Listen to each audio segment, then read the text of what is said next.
எல்லாருக்கும் வணக்கம். அரட்டை பாய்ஸ் வந்துட்டோம். இந்த வாட்டி சாம்பியன்ஸ் ட்ராஃபி ஃபைனல் ப்ரீவியூ.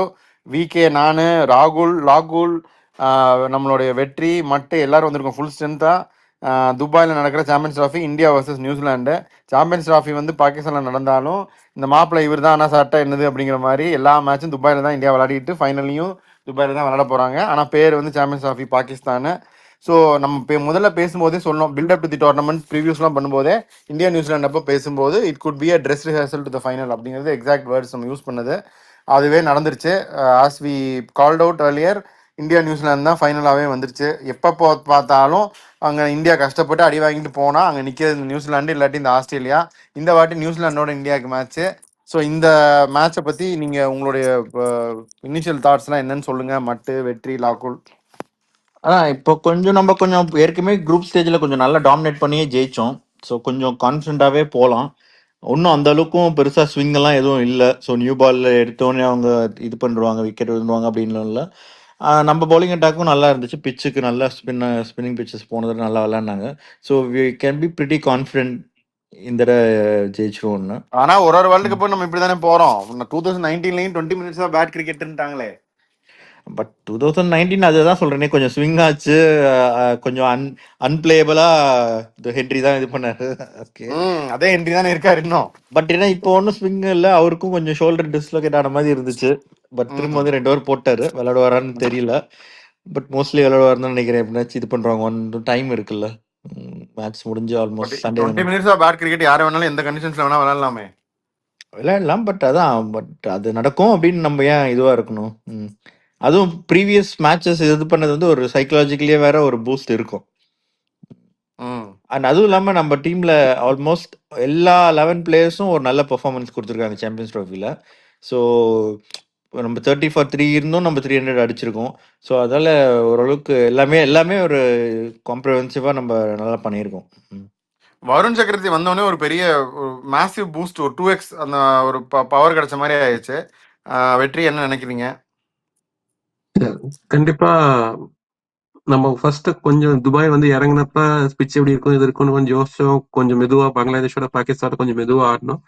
அதுக்கப்புறம் ஓரளவுக்கு செட்டில் ஆயிட்டோம். டீம் நல்லா ஃபார்ம் ஆயிடுச்சு. எவ்ரி நோஸ் தியர் ரோல்ஸ், என்னென்ன பண்ணும், எப்படி விளையாடணும்னு தெரிஞ்சுட்டாங்க.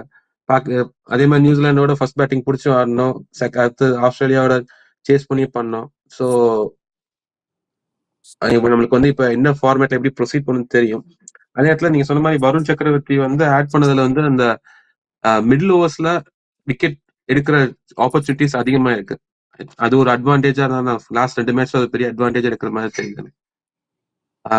எப்படி இருந்தாலும் நம்ம இந்தியா தான் ஜெயிக்கும்னு எதிர்பார்ப்போம். இந்த தடவை இன்னும் கான்ஃபிடண்டா சொல்றோம். அதுக்கு ஏத்தாப்புலும் பெர்ஃபார்ம் பண்ணியிருக்காங்க.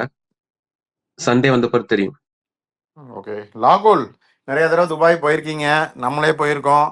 துபாயில் நீங்கள் பார்க்காததே கிடையாது. முட்டை பரோட்டா சாப்பிட்ருக்கீங்க, மட்டன் கோலா உருண்டை சாப்பிட்ருக்கீங்க. இந்த கிரவுண்டு, இந்த கண்டிஷன்ஸ் எல்லாம் பற்றி என்ன நினைக்கிறீங்க? இந்தியா ஈஸியாக ஜெயிச்சுட்டே இருக்காங்களே, நீங்கள் பார்க்காத துபாய் இல்லை, சொல்லுங்கள் அதை பற்றி. துபாயில் பார்க்காத ஒன்றும் இல்லை. ஆனால் நான் இன்னும் எந்த கிரிக்கெட் மேட்சும் துபாயில் பார்க்கல.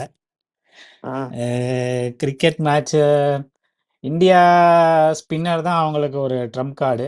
3 ஸ்பின்னரோட தான் போவாங்க. எனக்கு இது பெரிய கஷ்டமாக இருக்காதுன்னு நினைக்கிறேன். It's gonna be hopefully it will be a cake walk for India. Cake walk போன தடவை பேங் அப்படின்னீங்க. ஒரே ஒரு இதுதான், அந்த நீ இஷ்யூ ஹர்திக் பாண்டியா, அது என்னன்னு பார்க்கணும். அது இன்னும் அவங்க எதுவும் அப்டேட் எதுவும் ரிலீஸ் பண்ண மாதிரி தெரியல. அந்த கடைசியாக அந்த 6 அடிக்கும் போது கூட கொஞ்சம் அன்கம்ஃபர்டபுளாக தான் இருந்தார் அந்த ரன்னிங் ஓடுனதுல. அதுக்கப்புறம் ரன்னிங்கே ஓட முடியலையே ஆக்சுவலாக. அதான் ஓட முடியல. அது மட்டும் பார்க்கணும். ஏன்னா இப்போ அவர் பவுலிங் போட முடியல, வெறும் பேட்ஸ்மேனாக விளையாடுறாரு அப்படின்னா நம்மளால 3 ஸ்பின்னரோட 4 ஸ்பின்னரோட போக முடியாது. சரி, ஏன் அப்போ ஜடேஜாக்கு பதிலாக வாஷிங்டன் சுந்தரம் எடுத்துட்டு 5 ஸ்பின்னரோட போனா? நியூ பால்ல வாஷிங்டன் சுந்தரம் அதான் போடுவாரு. சுந்தரம் நியூ பால்லே 5 ஓவர் டைட்டா போட்டுருவாரு. ஏன் பண்றதுன்னு முடிவு பண்ணிட்டீங்க, ஃபுல்லா பண்ணிருங்க. மீன்கள் விற்கப்படும் போர்டே எடுத்துருங்க. இல்ல அதான். பட் ஆனால் பிச்சு பார்க்கணும். பிச்சு இப்போ திடீர்னு நாங்கள் வந்து ஃபைனலுக்கு ஒரு பிச்சு ஃப்ரெஷ்ஷாக வச்சுருக்கோம், யூஸ் பண்ணாதது அப்படின்ட்டாங்கன்னா அந்த அளவுக்கு ஸ்பின் ஆகலைன்னா அதுவும் பார்க்கணும்.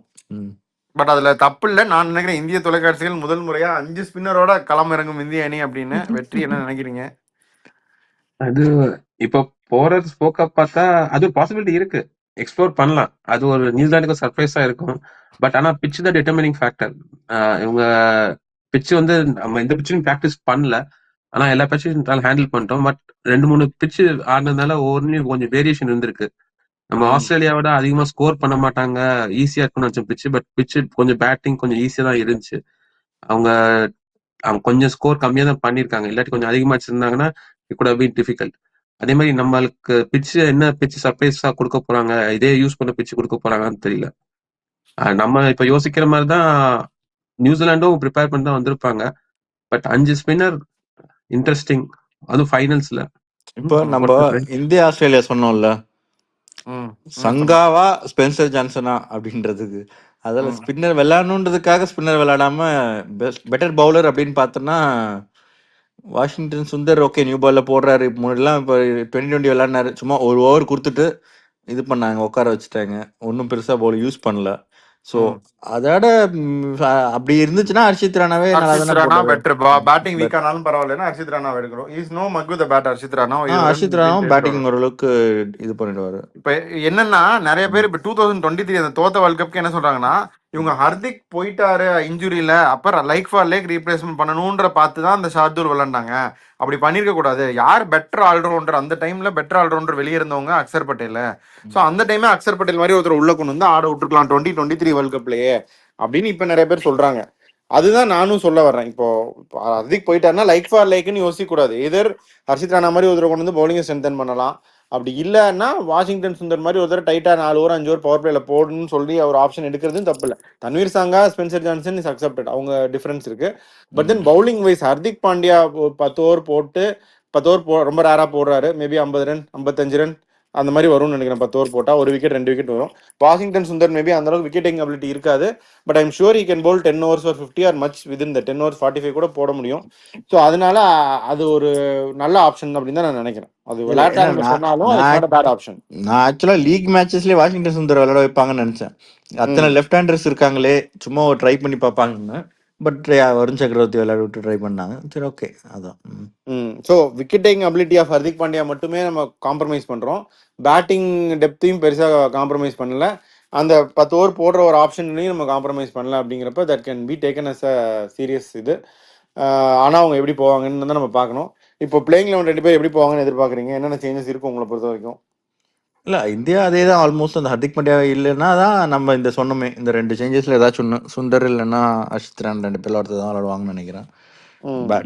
மற்றபடி இல்லை, பந்தை எடுத்து டோட்டலா பேட்டிங் ஸ்ட்ரென்தன் பண்ணிட மாட்டாங்களா? இல்ல, இந்த ஸ்டேஜ்ல இவ்வளவு தூரம் வந்ததுக்கு அப்புறம் பந்த் இறக்குறது ஹைலி ரிஸ்க். பந்த் அவர் திருப்பி நான் நேச்சுரல் கேம் தான் ஆடுவேன்னு ஆடுவாரு. அவர் கொஞ்சம் அப்புறம் படுத்துட்டு ஸ்வீப் பண்ணிட்டாருன்னா தலைகீழாகத்தான் சம்மர் அடிப்பேன். இல்ல இவங்க நம்ம மக்கள் ஏதாவது அவுட் ஆஃப் த பாக்ஸ் கொண்டு வரணும்னா பந்து தான். இல்ல, அவுட் ஆஃப் த பாக்ஸ் வந்து ஃபைனல் யூசுவலா ட்ரை பண்ண மாட்டாங்க அன்லஸ் என்ஃபோர்ஸ்ட் சேஞ்ச் இருக்கிற வரைக்கும். என்ஃபோர்ஸ் சேஞ்ச்னா சொன்ன மாதிரி ஹர்திக் பாண்டியா மட்டும்தான். அது கூட வாஷிங்டன் கூட ஒரு ரிஸ்க் தான். அது ஒரு highly probable or unexpected move மாதிரி சொல்லலாம். இல்லாட்டி ரொட்டீனா ஸ்ட்ராங்கா போனோம்னா ஹர்ஷித் ராணா வச்சு தான் they will play go ahead with. Okay, New Zealand changes மட்டும். நியூசிலாந்து ஆடும் சேஞ்சஸ் மேபி கான்வே அப்ப கடைசில இதானா வில்லியங் கான்வே அது ஒரு ஆப்ஷன். வில்லியங் வந்து அந்த 100 தவிர கடைசி 10 மேட்சஸ்ல 50 அடிச்சு 50 கூட அடிக்கல. 15 35க்கு தான் ஹையஸ்ட் ஸ்கோர்னு நினைக்கிறேன். ஸோ அவர் ஒரு செஞ்சுரி அடிச்சு ஒரு 2 மேட்ச் விளையாடிட்டாருன்னு நான் இது பண்றேன். உட்கார வைக்கலாம், தப்பு இல்லை அப்படிங்கிறீங்க. சிஎஸ்கே ஃபேன்ஸ் வேற அடிச்சுக்கிறாங்க. இப்ப ரச்சின்னா கான்வேயா இங்க யார் பெஞ்சில இருப்பாங்க அப்படின்லாம் பேசிக்கிறாங்க. அது யாரு அந்த சிஎஸ்கே ஃபேன்? நீங்க தானா? இல்லடா, நிறைய பேர் ட்விட்டர்ல சொல்றாங்க. ஆனா வேணா இருக்கலாம் பிரதர், அண்ணனா இருக்கலாம், தம்பியா இருக்கலாம். ரச்சின் வந்து ஒன் டேல நல்லா விளையாடுறாரு. இன்னும் வந்து T20ல வந்து ஒரு கன்சிஸ்டண்டா இன்டர்நேஷனலும் சரி இங்கேயும் சரி பெருசா ஒன்றும் கன்சிஸ்டண்டா ப்ரூவ் பண்ணல. கான்வே வந்து நமக்கு ஒரு சீசன் 600 மேலே அடிச்சிருக்காரு. So they will go with obviously Conway தான் ஸ்டார்ட் பண்ணுவாங்க. ஆல்சோ இப்போ திடீர்னு தோனி இருக்கிற ஃபிட்னஸுக்கு ஏதாச்சும் கீப்பிங் ஏதாச்சும் இதுன்னா அவர் இம்பாக்ட்ல பால் ஆடினார்னா அதுக்காக கீப்பரும் ஒன்று இருக்கணும் அப்படின்றது இன்னும் ஒரு நல்ல ஆப்ஷன். இந்த மேட்சுக்கு யார் ஆடுவாங்கன்னு தானே பேசிட்டு இருக்கோம். அப்ப சொல்லுங்க. இப்ப நியூசிலாந்து வந்து வில்லியங்க அந்த ஒரு சான்ஸ். மேட் ஹென்ரி ஆடலைன்னா என்ன டஃபியா? மேட் ஹென்ரி ஆடலனா ஸ்ட்ரெயிட் ஸ்வாப் டஃபி தான் இருக்கும். நேத்தன் ஸ்மித் இல்லையா? ஸ்மித் வந்து மோர் ஆஃப் இது 50-50 இது பேட்டிங்கும் பெருசாக பண்ணல, பவுலிங்கும் பெருசாக ரெண்டும் ஓரளவுக்கு பண்ணுறாரு. அதே மாதிரி தான் அவங்க வந்து ஏற்கனவே ஜேமிசன் நம்பர் 11-10 வராரு. அதுக்கு மேலே இவங்களுக்கு பேட்டிங் டெப்த் என்ன பெருசாக ஒன்றும் தேவையில்லை. So I think they will just go with straight swap Duffy. Okay. அதே மாதிரி இந்தியாவோட அவங்க சேஸ் பண்ணி தான் இந்தியா ஒரு 240 தான் அடிச்சாங்க. பயங்கரமா அடி வாங்கிட்டாங்க நியூசிலாண்டு. நேத்திக்கும் வந்து they put up a score against second செமிஃபைனலில் சவுத் ஆஃப்ரிக்காவோட and it turn out to be match winning score. So கண்டிப்பாக ஆனால் seeing the conditions and everything it looks like whoever wins the toss will bat first இந்த final. நீங்கள் ஏதாவது அதை பற்றி சொல்ல விரும்புறீங்களா? அதான் 2 பேரும் பேட் ஃபர்ஸ்ட் தான் இது பண்ணுவாங்க. அதில் ஒன்றும் பெரிய டவுட் தேவையில்லை. Who is a better chasing opportunity, இந்தியாவா நியூசிலாண்டா? பிச்சு இந்தியா எப்படியா தான். இருந்தாலும் ஸ்லோ ஆகும். இந்தியாவில் வந்து ஆப்வியஸ்லி கோலி இருக்காரு. ஸோ சேஸ்னா கொஞ்சம் கரெக்ட் இன்னும் ரெண்டுன்னு தெரிஞ்சிச்சுன்னா சரி, அதெல்லாம் இப்ப கொஞ்சம் சேஸ்ல easy கோலி இதாகலன்னா வேற யார் இருக்கா? ஏன் நல்லா நிறைய பேர் எல்லாருமே நல்லா இருக்காங்களே. தான் பண்றாங்க. ஐயர் பண்ணா, ராகுல். KL ரோஹித் ராகுல் சர்மா பண்ணா நல்லா இருக்கும். ஃபர்ஸ்ட் ஒரு 10 ஓவர்ல கொஞ்சம் இதை மட்டும் கொடுத்துட்டு போயிடுறாரு. இப்ப அதை மட்டும் பண்ணா கூட இப்போ போதும். அதை மற்றவங்க எல்லாம் இப்போ கேரி ஆன் பண்ணிக்கிறாங்க. மொமெண்டமா அந்த 30 ரன் அவ்வளோதானே. இதானே கேட்டீங்க, இந்தாங்க இல்ல, அப்படின்னாரா? ஸ்கோர் வந்து எப்படி இருந்தாலும் பார் ஸ்கோர் வந்து ஒரு 250 to 270. அந்த ஃபர்ஸ்ட் 10 ஓவருக்குள்ள அதுல ஒரு 1/3 ஐ மீன் ஒரு 50 to அந்த 70, இந்த 200 மட்டும் லாஸ்ட் 40 ஓவர்ஸ் அடிக்கிற மாதிரி வச்சு கொண்டு வந்துட்டாங்கன்னா போதும். அது மேனேஜ் பண்ணிடுவாங்க. ஏன்னா ஸ்பின் ஆகுதே தவிர பயங்கரமா இது வரைக்கும் ஃபாஸ்டா டேர்ன் ஆகுதுன்னு ஒன்றும் இல்லை. ஸோ அதெல்லாம் அன்பிளேபிள்லாம் இல்லை. ஸோ அதெல்லாம் ஒன்றும் பிரச்சனை இல்லை. இவங்க சேஸ் பண்றதெல்லாம் ஒன்றும் பிரச்சனை இருக்காது. பட் ஸ்லோ டவுன் ஆகும் பிச், அவ்வளோதான். ஸோ பெட்டர் டு பி அதுதான் பேட் ஃபர்ஸ்ட். நீங்க வந்து it was shown by someone like Steve Smith, it was shown by someone like Virat Kohli, it will be again அந்த அதுல அதே மாதிரி அந்த சைடு அவங்க வில்லியம்சன் இருக்காங்க, Rachin also can play that way, இவங்களும் Iyer Kohli they can play that way. அதுதான் வந்து நம்ம முதலே பேசணும், more suited to this condition. ரெண்டு டீம்ல இருக்க பேட்டர்ஸுமே பயங்கர எக்ஸ்ப்ளோசிவ் ஹார்ட் ஹிட்டர்ஸ்லாம், ஒரு ஃபிளார் வெஸ்ட் இண்டியன் ஹிட்டர்ஸ் அந்த மாதிரிலாம் கூட இல்லாட்டியும் ரெண்டு டீம்லயுமே they have the right kind of batters to play in this kind of சர்ஃபேஸ்ங்கிறப்ப தான் ரொம்ப மேட்ச் இன்னும் ஈவன் அப் ஆகுது. Surface evens out everything. ஆனா அவங்க இந்தியாவோட ஸ்பின் அட்டாக் கொஞ்சம் பெட்டரா இருக்கு நியூசிலாண்டோட. That makes them favourite going into the match. நீங்க வேற யாராவது நியூசிலாந்து ஃபேவரட்னு சொல்றீங்கன்னா நீங்க சொல்லுங்க. நியூசிலாந்து ஃபேவரட்னு சொல்ல முடியாது. ஒன்லி திங் வந்து கிளென் பிலிப்ஸ் லாஸ்ட் டைமும் பெர்ஃபார்ம், ஐ மீன் இந்த சர்ஃபேஸ்ல பெருசா அடிக்கல. பட் அவருக்கு ஏதாவது சிக்குச்சுன்னா then we could be in trouble. Glenn Phillips is the only X factor I see in the New இந்த Zealand team that would. யூஸ்வலா இந்தியாவோட இந்த ஃபைனல்ஸ்ல இந்த மாதிரி தான் யாராவது கடைசி நேரத்துல வந்து இதாகிரும். சம்பவம் பண்ணிட்டு போயிருவாங்க. அந்த வேர்ல்டு கப்ல அந்த ஆஸ்திரேலியாவோட ஆரம்பிச்சதுல இருந்து இப்படிதான். அப்படின்றவாங்களா? பதிலுக்கு நம்மளும் சம்பவம் பண்ணலாம். It is wrong bro. Why bro, அந்த மாதிரி சம்பவம் நடக்கக்கூடாதுன்னு நினைப்போம். ஃபேண்டசி பிக் பண்ணலாமா? ஆரம்பிங்க. லாகுல் நீங்க ஆரம்பிங்க. துபாய்னா நீங்க தான் ஆரம்பிக்கணும். கோலி. ரெண்டு பிளேயரா ஒரு பிளேயரா? ரெண்டு சொல்லு. கோலி, ரச்சின் ரவீந்திரா. அப்படிங்கப்பா. Williamson, Shreyas Iyer. Santner, Bracewell. Double. Okay. Rohit Sharma, Gill. ராகுல் சொல்லுங்க. வருண் சக்கரவர்த்தி. இன்னொன்னு சொல்லு. 3 தான் சொன்னமா முன்னாடி? மூணு தான் சொன்னேன். ஓகே, வருண் சக்கரவர்த்தி. வந்து அப்போ ஷமி. கிரேட். அக்ஷர் பட்டேல். சிறப்பு. இவ்வளோ வந்துட்டு ஜடேஜாவை எடுக்காம, ஜடேஜாக்கு ஒரு லக் இருக்கு இந்த மாதிரி ஃபைனல்லாம் வில் கம் குட் இம்பார்ட்டன்ட் கேம்ஸ்ல. So I will go Jadeja for India's luck வரணும் அப்படின்னு I will go Jadeja. So இதெல்லாம் நம்மளோட பிக்ஸு. நான் வந்து ரோஹித், கில்லு, ஜடேஜா சொல்லியிருக்கேன். அவங்கவுங்க Shreyas Iyer, Williamson, Shami. Santner, Bracewell, Axar Patel. Rachin, Ravindra, Kohli, Varun Chakravarthy. Super. So துபாயில் வந்து ஒரு டோர்னமெண்ட் ஃபைனல் அப்படிங்கிறது இட்ஸ் இதுதான். T20 வேர்ல்ட் கப் நடந்தது கொஞ்ச நாளைக்கு முன்னாடி. ஆஸ்திரேலியா ஜெயிச்சாங்க லைக் 3 இயர்ஸ் முன்னாடி. அதுக்கப்புறம் வந்து ஒரு ஐசிசி ஈவெண்ட் துபாயில் இப்போ தான் நடக்குது. முன்னாடிலாம் நம்ம சின்ன வயசில் நிறைய ஷார்ஜால் டோர்னமெண்ட் பார்த்துருக்கோம்.